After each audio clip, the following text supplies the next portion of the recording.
ओ, हाय। मेरे हाथ पर यह लाल जलने का निशान इसलिए है कि मैंने सुबह गलती से गर्म पतीली को हाथ लगा लिया था। हाथ लगाने के थोड़ी देर बाद मैंने देखा तो यहां पर रेडनेस थी और पेन भी। कभी सोचा है कि हमारी बॉडी में ऐसा क्यों होता है? कौन सा मैकेनिज्म या हॉर्मोन्स हैं जो इस इन्फ्लेमेशन के लिए रिस्पॉन्सिबल होते हैं? Let's discuss. Inflammation basically body के रिस्पॉन्स को कहते हैं, जिसकी वजह से immune system will recognise the harmful stimuli और फिर हीलिंग का प्रोसेस शुरू हो जाता है।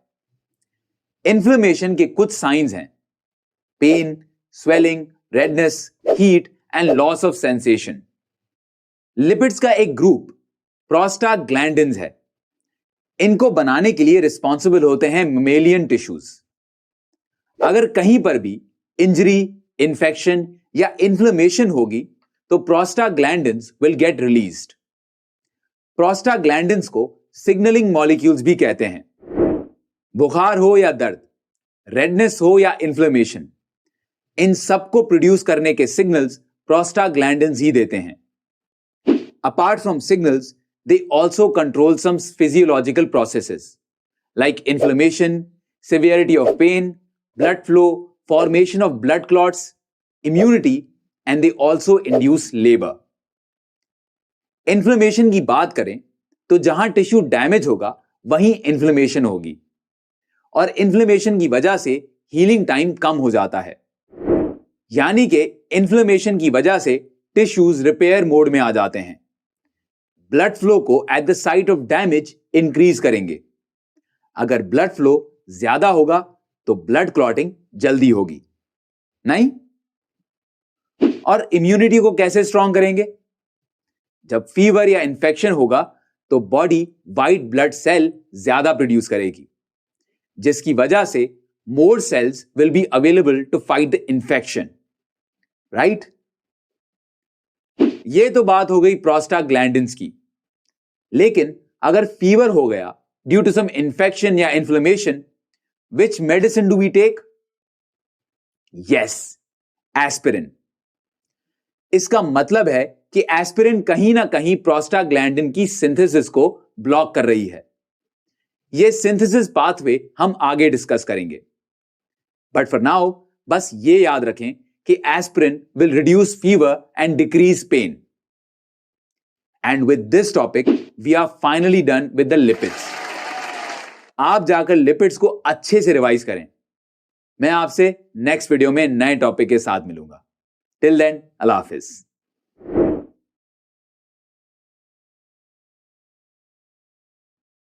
Hello friends, let's begin with another fun topic, nucleic acids.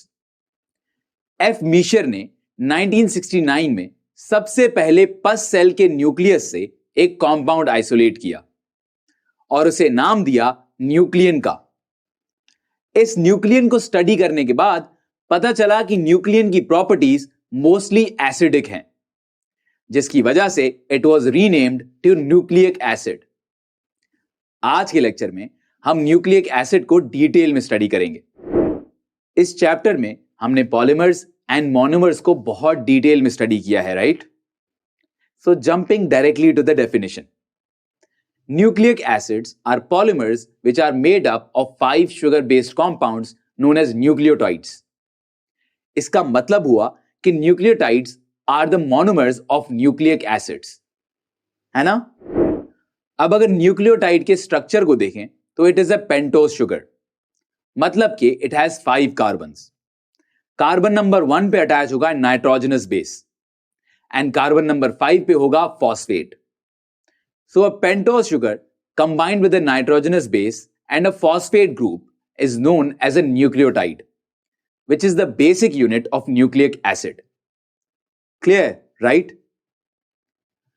फर्ज करें कि हम इस फॉर्मूले में से फॉस्फेट को निकाल दें तो बच गया pentose sugar with a nitrogenous group, है ना? तो a pentose sugar with a nitrogenous group is known as a nucleoside. ये है न्यूक्लियोटाइड और ये है न्यूक्लियोसाइड, है ना? सिंपल बात। So now we have an idea about nucleotide and nucleoside. तो क्यों ना कुछ और डिस्कस करें। अब बात करते हैं न्यूक्लिक एसिड्स की टाइप्स पर। न्यूक्लिक एसिड्स की दो टाइप्स हैं, DNA deoxy ribonucleic acid and RNA ribonucleic acid. Difficult, right? है नहीं। इनके नाम ऐसे क्यों हैं यह भी मैं आपको बताता हूं। We already know that nucleic acids are polymers of nucleotides, है ना?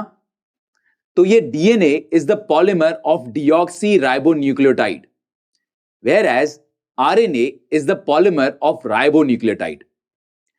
और न्यूक्लियोटाइड का तो आपको पता ही है कि इट्स ए पेंटोज शुगर। अब आपको यहां पर दो न्यूक्लियोटाइड्स नजर आ रहे हैं, एक है डीएनए और दूसरा है आरएनए, और इन दोनों में डिफरेंस होता है पेंटोज शुगर का। DNA is deoxyribose and RNA is ribose.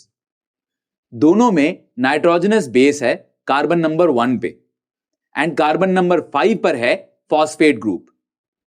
So carbon 1, 3, 4 and 5 are similar in both, लेकिन कार्बन नंबर 2 पर चेंज है।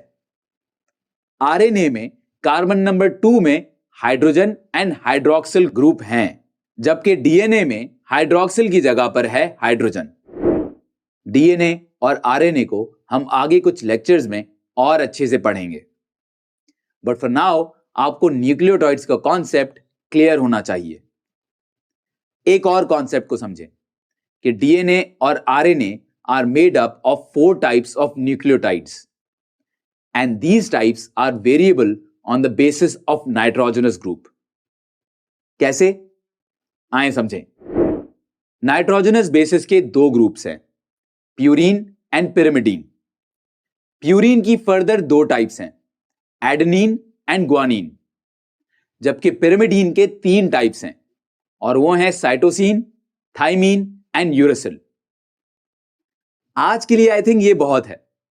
अब इस लेक्चर को अच्छे से रिवाइज करें, क्योंकि नेक्स्ट लेक्चर में हमें इन सारे कॉन्सेप्ट्स की जरूरत होगी।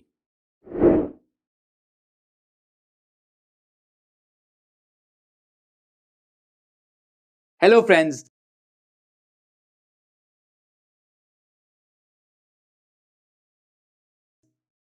मोनोन्यूक्लियोटाइड। इस पूरे चैप्टर को करने के बाद आई एम प्रीटी श्योर कि आपको मोनोन्यूक्लियोटाइड का मतलब तो समझ आ गया होगा, है ना? Here mono means one and nucleotide is the monomer of nucleic acid, right? Usually अगर हम देखें तो nucleic acid is composed of many nucleotides, लेकिन कभी कभार a single nucleotide can also work independently as a mononucleotide by adding an extra phosphate group as ADP, adenosine diphosphate, और ATP, adenosine triphosphate. आगे बढ़ने से पहले just a quick recap. Purine and pyrimidine are the 2 groups of nitrogenous basis.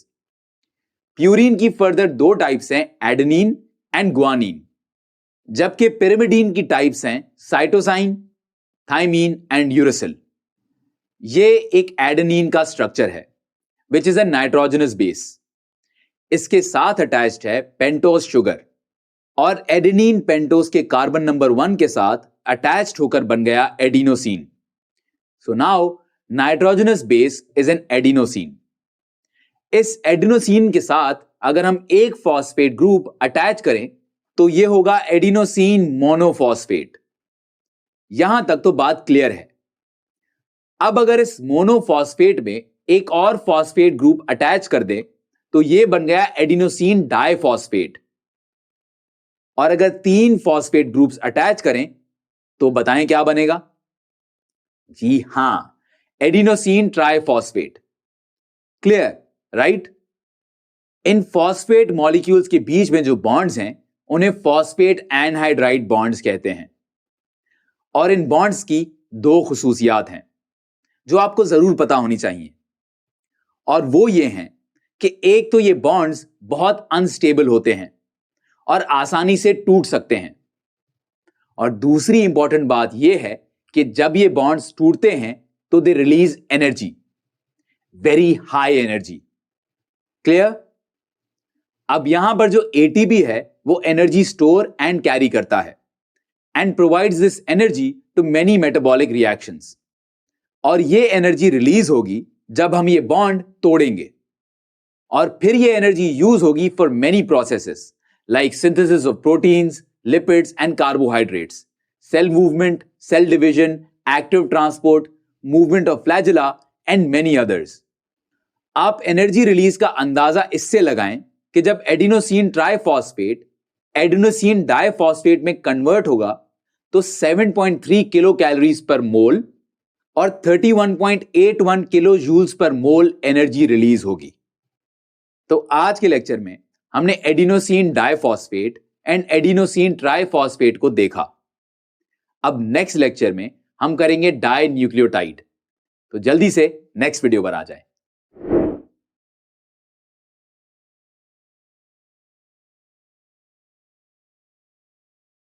Before starting the lecture today, can you answer a few questions? How will you define nucleic acids? What are the types of nucleic acids? And last question is, define mononucleotide with an example. Don't worry, ये कोई test नहीं है, just a recap of what we have done previously. इनके answer जानने के लिए आप इस वीडियो को पूरा देखें। चलें आज के टॉपिक की तरफ बढ़ते हैं और करते हैं dinucleotide. Again, just by looking at the name you can easily define dinucleotide means a compound of two nucleotides. होता क्या है कि कभी कभार दो न्यूक्लियोटाइड्स एक दूसरे से जुड़ते हैं थ्रू अ बॉन्ड, जिसकी वजह से एक कंपाउंड बनता है known as die nucleotide.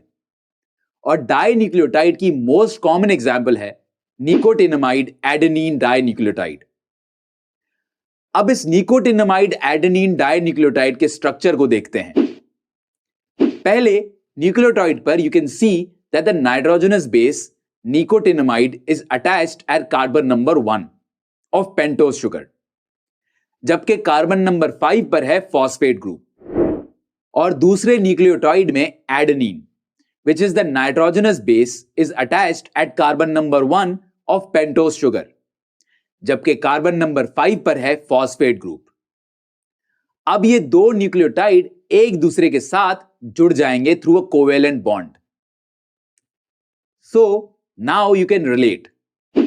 Nicotinamide is the nitrogenous base of first nucleotide, whereas adenine is the nitrogenous base of second nucleotide. And dinucleotide means two nucleotides. Clear, right? This nicotinamide adenine dinucleotide is a coenzyme which is derived from a vitamin known as nicotinic acid or niacin. आम अल्फाज में कहें तो niacin is vitamin B3 और ये NAD काम करता है as a coenzyme in redox reactions. यहां पर दो टर्म्स को समझते हैं। कोएंजाइम्स। कोएंजाइम्स ऐसे ऑर्गेनिक मॉलिक्यूल्स को कहते हैं जो कुछ एंजाइम्स की एक्टिव साइट्स पर अटैच होकर उन्हीं एंजाइम्स की एक्टिविटी को बेहतर करते हैं एंड रिएक्शन के रेट को इंक्रीज करते हैं। जबकि रिडॉक्स रिएक्शन ऐसे केमिकल रिएक्शन को कहते हैं जिसमें रिएक्टेंट्स के बीच ट्रांसफर ऑफ इलेक्ट्रॉन्स होता है। Redox reactions are also known as oxidation reduction reactions. Oxidation reduction में यह चीज याद रखें कि ऑक्सीडेशन में इलेक्ट्रॉन्स का लॉस होगा, जबकि रिडक्शन में इलेक्ट्रॉन्स गेन होंगे। ऑक्सीडेशन में ऑक्सीजन ऐड होगा और रिडक्शन में ऑक्सीजन रिमूव होगा, जबकि हाइड्रोजन ऑक्सीडेशन में रिमूव होगा और रिडक्शन में ऐड। यह सब समझने का मकसद यह है कि NAD is the oxidized form. It means it loses electrons and hydrogen, whereas NADH is the reduced form as it gains the electrons and hydrogen lost from NAD. इसमें ज्यादा कंफ्यूज नहीं होना, जस्ट एक दफा रिवाइज जरूर कीजिएगा और concept easily समझ आ जाएगा। Now back to my questions जो मैंने शुरू में पूछे थे। मेरे पहले क्वेश्चन का answer nucleic acids are defined as polymers of nucleotides. दूसरा क्वेश्चन जिसका आंसर है कि न्यूक्लिक एसिड्स की दो टाइप्स हैं, DNA and RNA. And the last question was on mononucleotide, जिसका आंसर है a single nucleotide is known as mononucleotide. The examples are ADP and ATP. मिलते हैं नेक्स्ट लेक्चर में, तब तक के लिए अल्लाह हाफिज।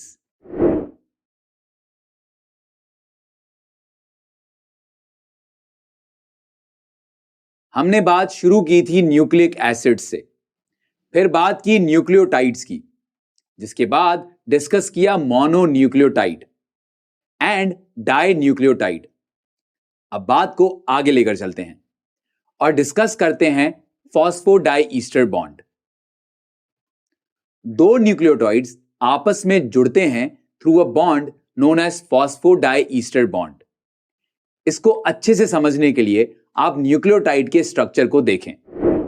यहां पर आपको एक न्यूक्लियोटाइड नजर आ रहा है with a nitrogenous base, pentose sugar and phosphate group at carbon number 5।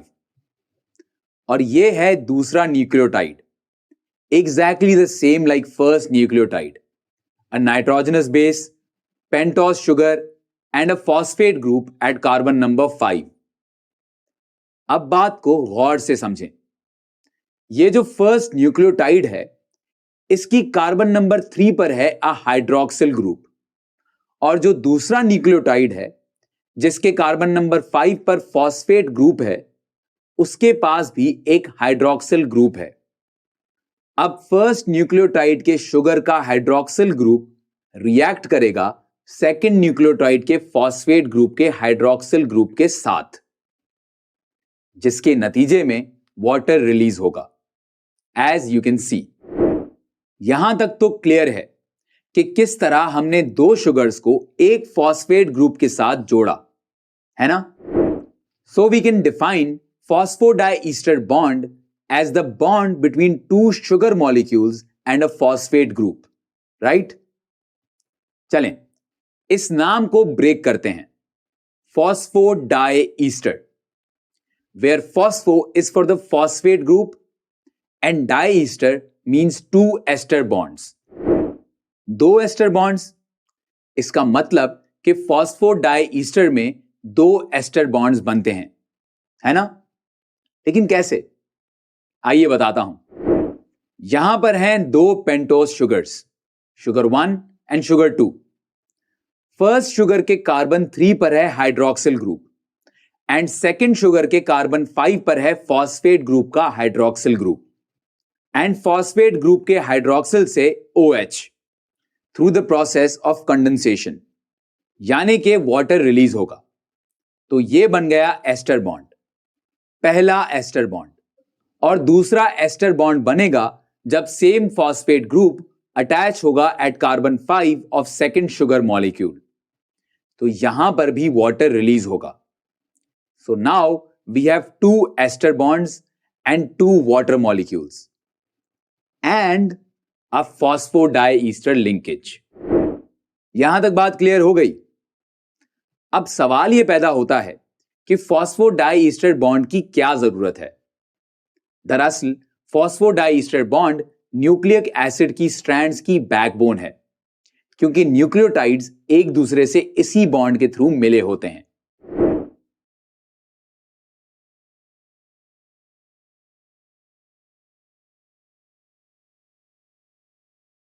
हमने बात शुरू की थी न्यूक्लिक एसिड्स।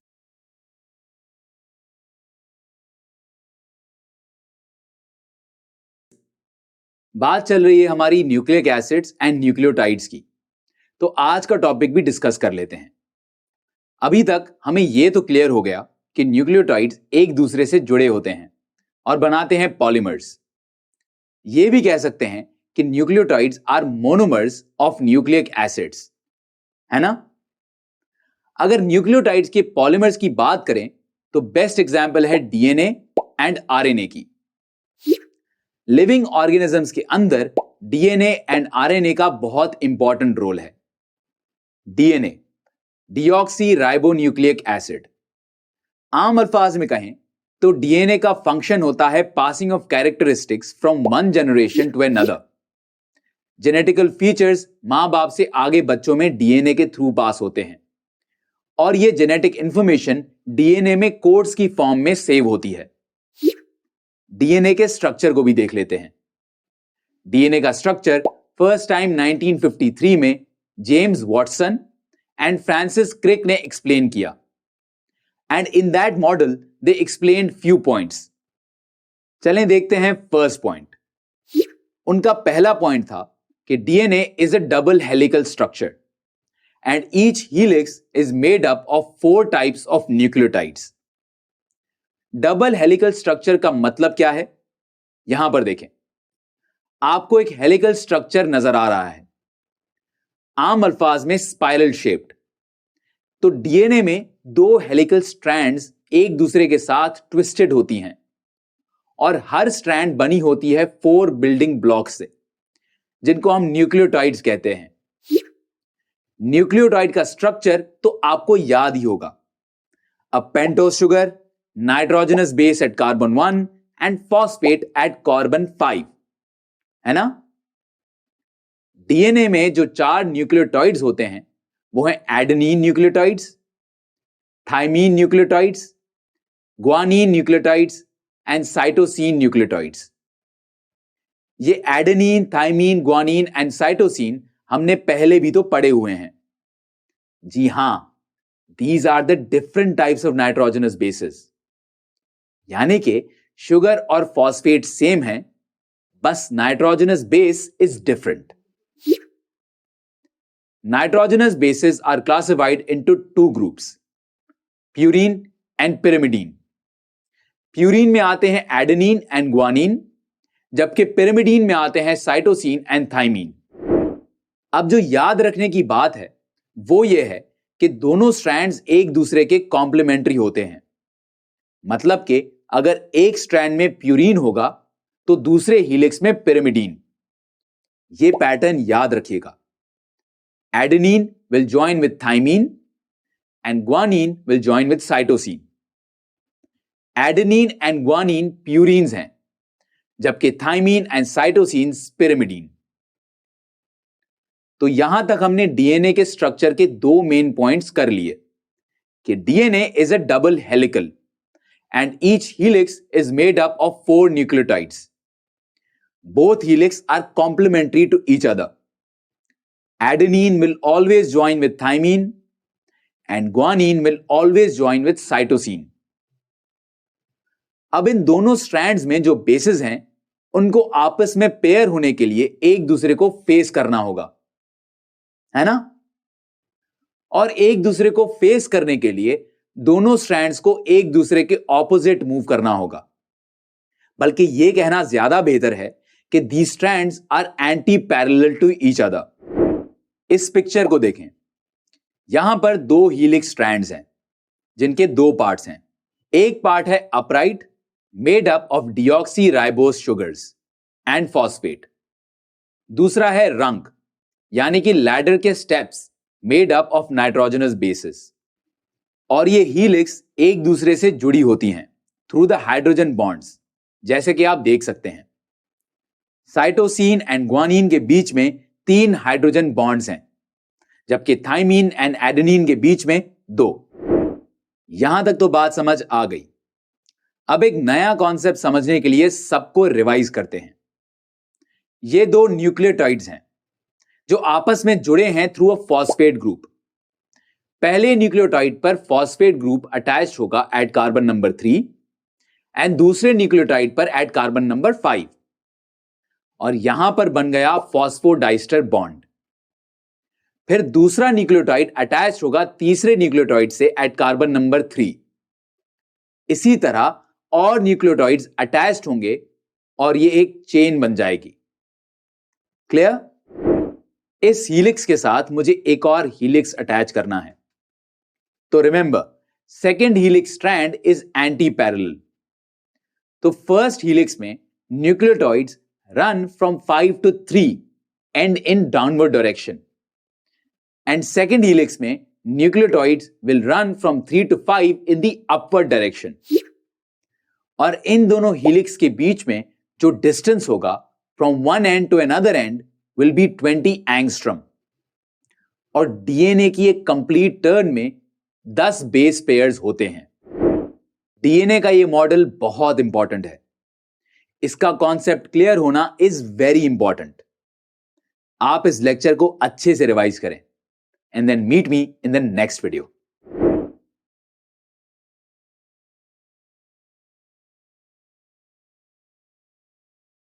हाय देयर, हमने हमेशा सुना है कि humans have 23 pairs of chromosomes, यानी कि टोटल 46 क्रोमोसोम्स।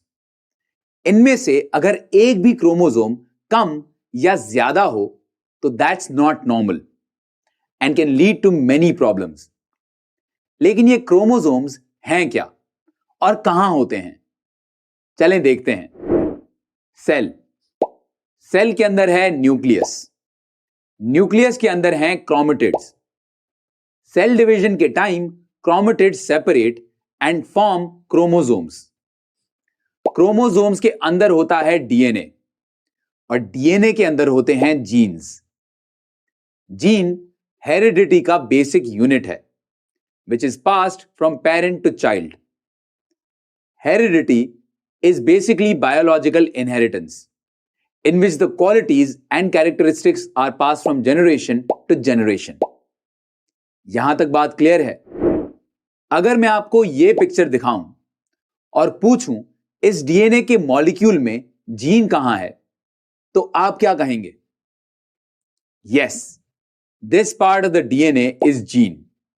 और इस पार्ट को हम कहते हैं रंग, क्योंकि ये बिल्कुल लैडर के स्टेप्स की तरह है। और डीएनए के इस पार्ट को बनाते हैं नाइट्रोजनस बेसेस, जो कि हैं adenine, thymine, cytosine and guanine. और जीन्स के पास इंफॉर्मेशन होती है टू मेक स्पेसिफिक प्रोटीन्स, जो कि काम करते हैं एज एंजाइम्स। यहां तक आई एम प्रीटी श्योर कि बात समझ आ गई होगी। अब डिस्कस करते हैं कि जीन काम कैसे करता है। जो जेनेटिक इंफॉर्मेशन डीएनए में होती है वो डीएनए से जाती है मैसेंजर आरएनए तक, और इस स्टेप को हम ट्रांसक्रिप्शन कहते हैं। और दूसरे स्टेप में मैसेंजर आरएनए से जेनेटिक इंफॉर्मेशन जाती है to the cytoplasm for protein synthesis. Okay, so होता क्या है, यहां से मैसेंजर आरएनए डीएनए की एक स्ट्रैंड से इंफॉर्मेशन कॉपी करेगा, और क्योंकि डीएनए न्यूक्लियस के अंदर प्रेजेंट है तो ये इंफॉर्मेशन जो कि एक कोड की फॉर्म में है मैसेंजर आरएनए के थ्रू न्यूक्लियस से राइबोसोम तक जाएगी। ट्विस्ट यहां पर यह है कि मैसेंजर आरएनए के कोड्स एंड डीएनए के कोड्स में डिफरेंस होता है, जो मैं आपको नेक्स्ट लेक्चर में समझाऊंगा, वरना बात बहुत लंबी हो जाएगी। ट्रांसक्रिप्शन के बाद आता है translation. Translation is the continuity of transcription. Transcription में मैसेंजर आरएनए राइबोसोम से अटैच होगा। आरएनए की दो types, ribosomal RNA and transfer RNA, translate करेंगी मैसेंजर आरएनए की information into specific sequence of amino acids.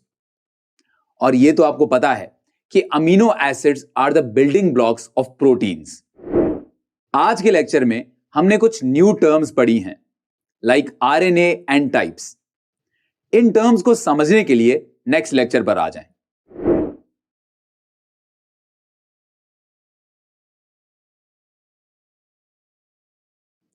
Ribonucleic acid.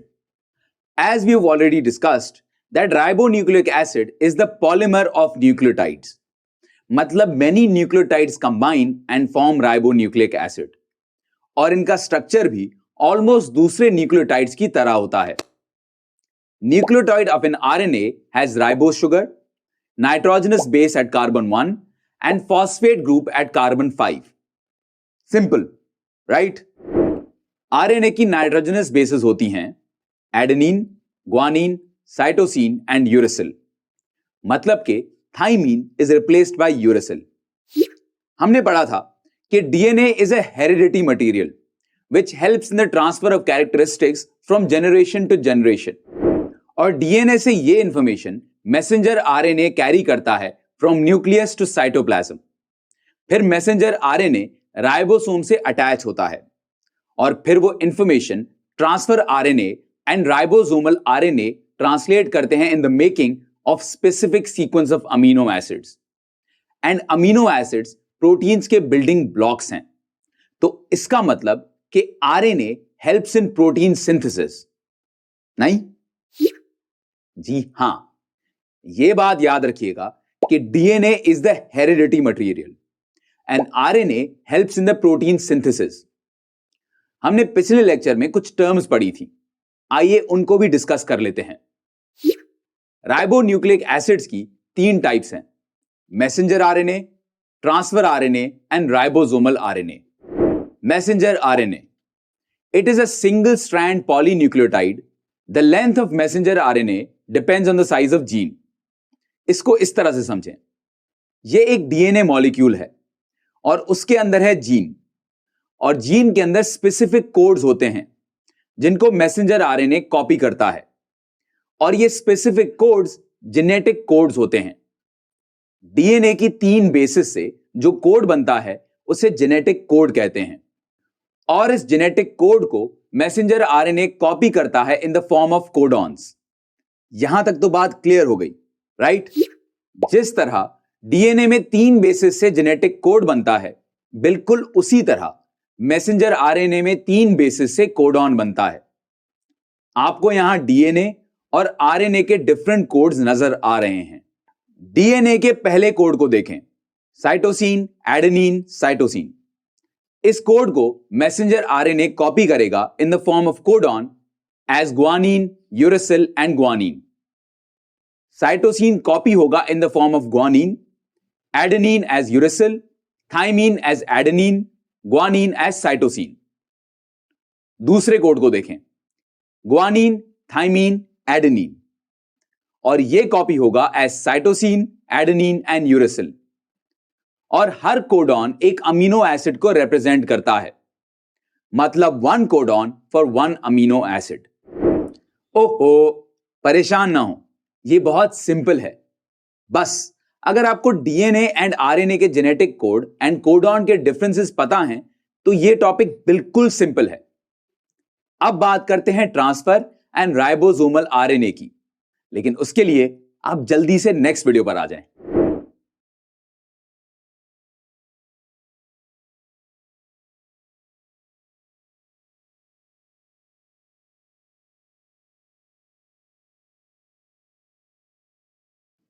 Ribonucleic acid. As we have already discussed, that ribonucleic acid is the polymer of nucleotides. मतलब many nucleotides combine and form ribonucleic acid. और इनका structure भी almost दूसरे nucleotides की तरह होता है। Nucleotide of an RNA has ribose sugar, nitrogenous base at carbon 1 and phosphate group at carbon 5. Simple, right? RNA की नाइट्रोजनस बेसेस होती हैं adenine, guanine, cytosine and uracil. मतलब कि thymine is replaced by uracil. हमने पढ़ा था कि DNA is a heredity material which helps in the transfer of characteristics from generation to generation. और डीएनए से ये इंफॉर्मेशन मैसेंजर आरएनए कैरी करता है फ्रॉम न्यूक्लियस टू साइटोप्लाज्म। फिर मैसेंजर आरएनए राइबोसोम से अटैच होता है और फिर वो information transfer RNA and ribosomal RNA translate करते हैं in the making of specific sequence of amino acids.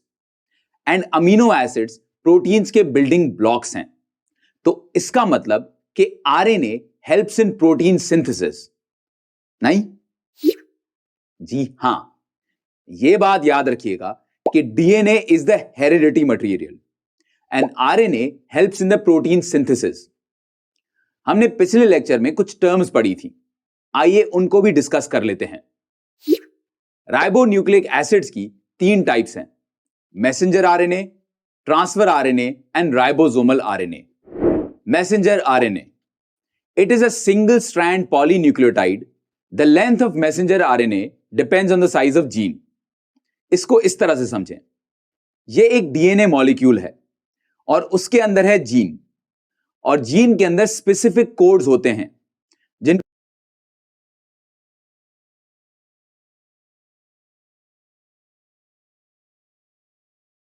Hi there.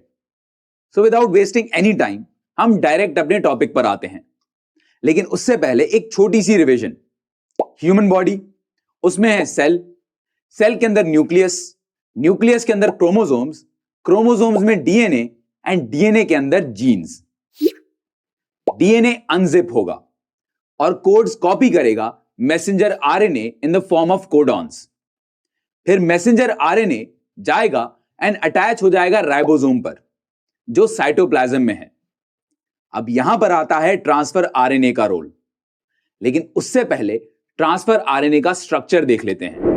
यह बात याद रखिएगा कि transfer RNA is the smallest RNA which consists of 70 to 90 nucleotides. Generally अगर देखें तो ट्रांसफर आरएनए होता तो सिंगल स्ट्रैंडेड आरएनए है, लेकिन at some reasons it is duplex just like DNA. इन रीजन्स के नाम याद रखिएगा। यह है एक्सेप्टर स्टेम। Why acceptor?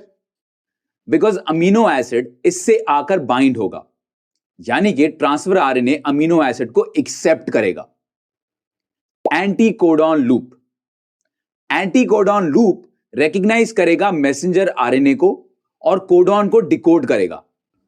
आसान अल्फाज में ट्रांसफर आरएनए के पास होते हैं एंटीकोडॉन्स एंड मैसेंजर आरएनए के पास कोडॉन्स, तो ये आपस में मिलेंगे जिसको हम ट्रांसलेशन भी कहते हैं, और ये हैं D loop and T loop.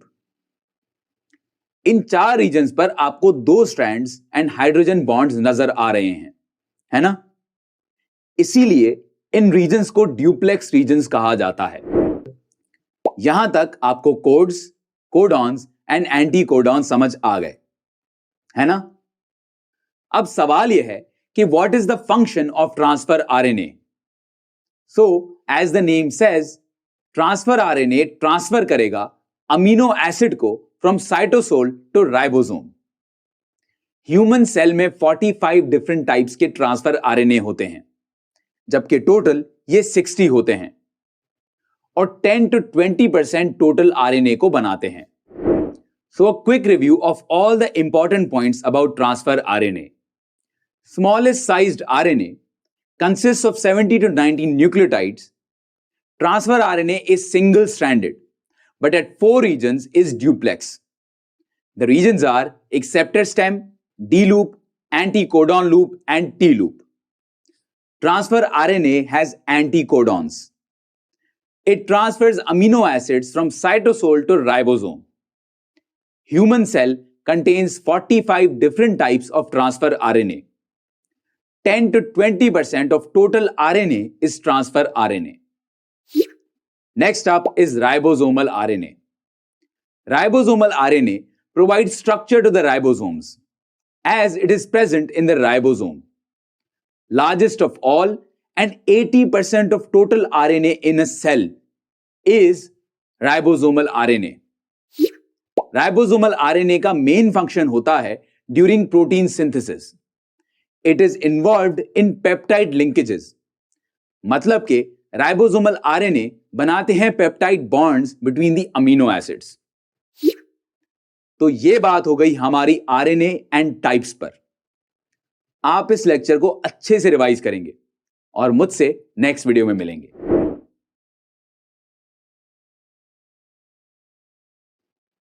Hi there. So in this chapter we studied about the biological molecules. Now let's discuss conjugated molecules. Conjugated, मतलब to join, right? Conjugated molecules तब बनते हैं जब 2 different groups के बायोमॉलिक्यूल्स आपस में chemically join होते हैं और फिर एज अ यूनिट काम करते हैं। कॉन्जुगेटेड मॉलिक्यूल्स की एग्जांपल्स हैं glycolipids, glycoproteins, lipoproteins and nucleoproteins. Glycolipids, इसमें एक मॉलिक्यूल है कार्बोहाइड्रेट का और दूसरा मॉलिक्यूल है लिपिड का। कार्बोहाइड्रेट एंड लिपिड एक दूसरे से कोवेलेंटली बॉन्ड होकर बनाएंगे ग्लाइकोलिपिड्स। ग्लाइकोलिपिड्स को सेरिब्रोसाइट्स भी कहते हैं because they are present in the white matter of the brain and myelin sheath of the nerve fibre. इसके साथ साथ they are also found in the inner membrane of chloroplast. Glycoproteins, इसमें एक molecule है कार्बोहाइड्रेट का और दूसरा molecule है प्रोटीन का, और ये दोनों एक दूसरे से कोवेलेंटली बॉन्ड होकर बनाएंगे ग्लाइकोप्रोटीन्स. ग्लाइकोप्रोटीन्स सेल में दो मेजर फंक्शंस परफॉर्म करते हैं. They act as receptors, means transfer the information to cell, and as transport proteins. Glycoproteins transport substances from extracellular fluid to the intracellular fluid. Also, जो antigens blood group पे present होते हैं, they are also made up of glycoproteins. Egg white के अंदर जो albumin होता है, वहां पर भी glycoproteins होते हैं, और gonadotropins में भी. Gonadotropins, जो pituitary gland से रिलीज कराते हैं luteinizing and follicle stimulating hormone. So many functions of glycoproteins, right? A quick recap. They act as transport proteins, receptors, antigens of blood groups, part of albumin and gonadotropins. Lipoproteins. When lipids covalently bond with the proteins, they form lipoproteins. They help in the transportation of lipids in the bloodstream. लेकिन ऐसा क्यों? क्योंकि lipids are insoluble in water. So proteins are required for transportation. इसके साथ साथ lipoproteins are present in the membranes of mitochondria, endoplasmic reticulum, nucleus, egg yolk, and chloroplast membrane. Nucleoproteins, conjugated molecules of nucleic acids and proteins. Chromosomes, chromatin material and ribosomes के main component होते हैं nucleoproteins. सो conjugated proteins की ये 4 examples याद रखिएगा with their functions: glycolipids, glycoproteins, lipoprotein and nucleoprotein. And with this finally we are done with our first chapter.